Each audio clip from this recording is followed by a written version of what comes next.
E aí pessoal, tudo bem com vocês?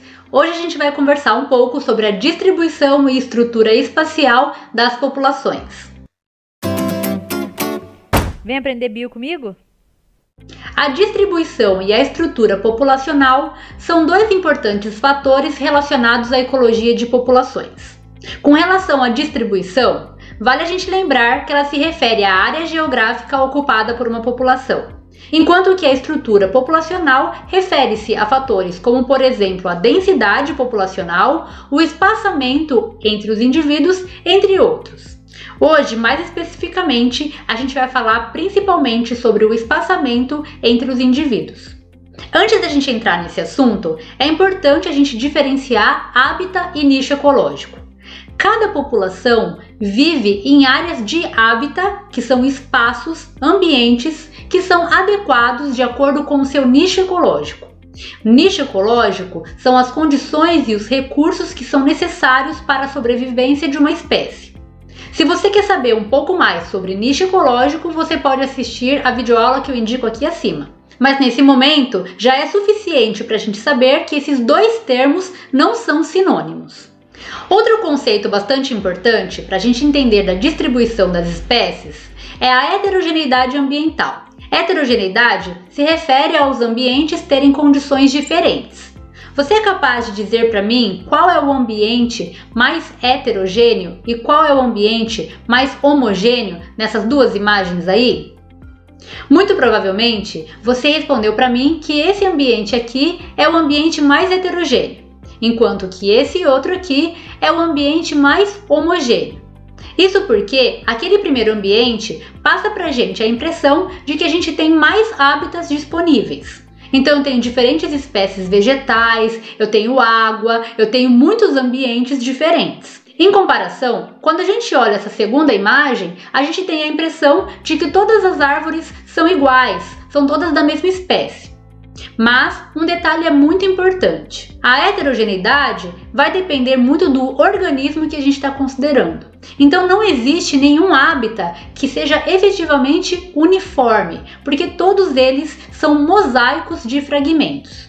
Por exemplo, em uma mesma árvore eu posso ter diferentes tipos de microhábitats. Então a heterogeneidade vai depender não apenas do macro quando a gente observa, mas ela vai variar bastante de acordo com a escala considerada. Por exemplo, para um ácaro, essa árvore é como se fosse um mundo. Então tem diferentes tipos de ambientes de microhábitats disponíveis para diferentes espécies em apenas uma única árvore.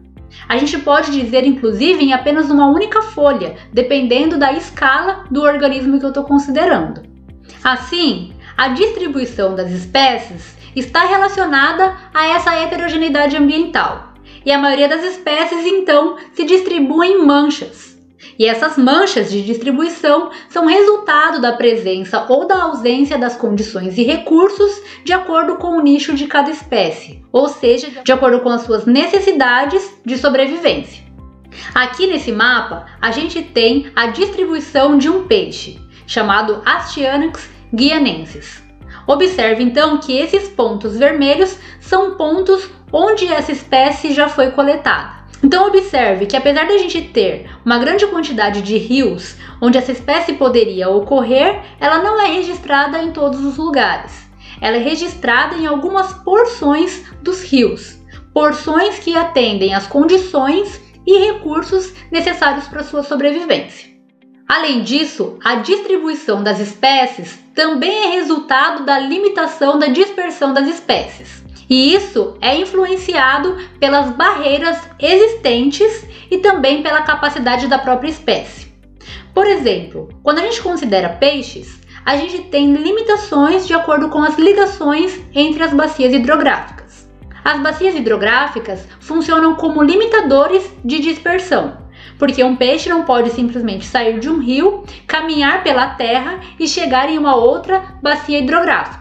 Assim, a distribuição das espécies é influenciada também pelos fatores geomorfológicos. Dentro da área de distribuição de uma espécie, os indivíduos podem ter uma distribuição espacial, ou seja, se colocarem no ambiente seguindo 3 padrões de distribuição espacial: A primeira delas recebe o nome de distribuição regular, a segunda, distribuição agregada, e a terceira, a distribuição aleatória. Vamos conhecer alguns exemplos de cada uma dessas distribuições espaciais. Na distribuição regular, os indivíduos se colocam regularmente, ou seja, uniformemente, no ambiente. Podemos dizer então que eles têm distâncias aproximadamente equivalentes. E essa distribuição espacial está associada a interações diretas entre os indivíduos da população.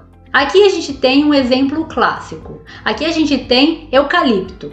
O eucalipto é uma planta que secreta uma substância que é tóxica, que impede com que outros indivíduos germinem próximo a ele.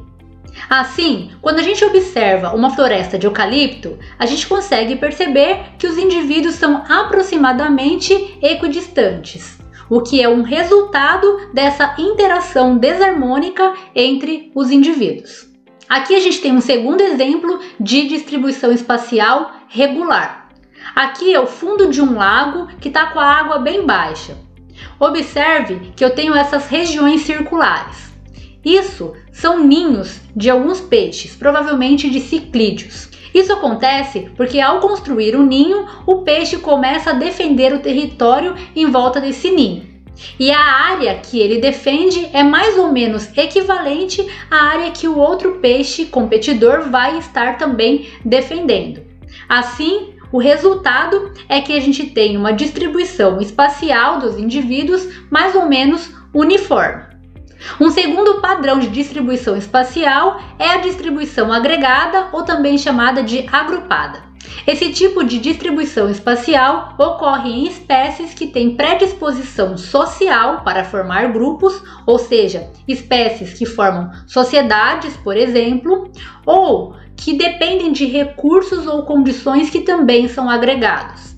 Ou ainda, espécies que existe uma tendência dos filhotes, ou seja, da progenie, permanecer próximo aos genitores. Aqui ao lado a gente tem um costão rochoso. Nesse caso, o costão rochoso é caracterizado por ter bastante flutuação com relação à sua exposição dependendo da maré. Então, quando a maré está baixa, ele vai ficar mais exposto, e quando a maré está alta, ele vai ficar menos exposto. Muitos organismos vivem associados a costões rochosos, porque tem ali um substrato e também tem a umidade necessária para a sua sobrevivência.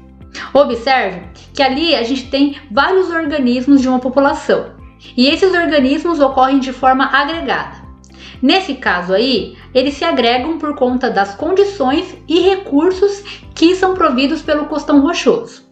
Aqui, por outro lado, a gente tem um exemplo que está associado à progenie permanecer próxima aos genitores. Então, muito provavelmente, essas plantas aí, elas estão distribuídas espacialmente de forma agregada devido à sua limitação de dispersão. As sementes de uma planta acabaram se dispersando pouco e germinaram próximas a ela, o que faz então com que essa população tenha uma distribuição espacial agregada. Por fim, o último exemplo de distribuição agregada é o que acontece, por exemplo, com as formigas, que se distribuem dessa forma porque vivem em sociedade.